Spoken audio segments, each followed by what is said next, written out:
తండ్రి క్రీస్తులో మనల్ని ఏర్పరచుకున్న తర్వాత ఏం చేస్తాడంటే, యేసుక్రీస్తు వారి అంటే కుమారుని యొక్క ఆత్మ మన హృదయాలకి పంపించి మనకి ముద్ర వేసుకుంటారు. ఇది నా సొత్తు.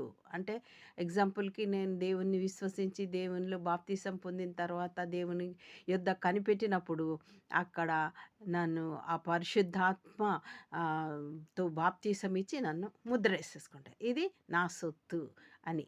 ఆ విధంగా. అయితే చూద్దామా గలతీ 4:6లో మరియు మీరు కుమారులైయున్నందున మనము కుమారులు, కుమార్తెలమైతాం. నా సొత్తు అని ముద్రించిన తర్వాత.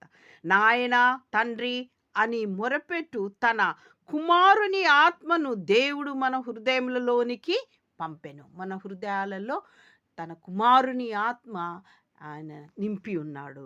గలతీ 5:17లో అప్పుడు ఏమవుతుందంటే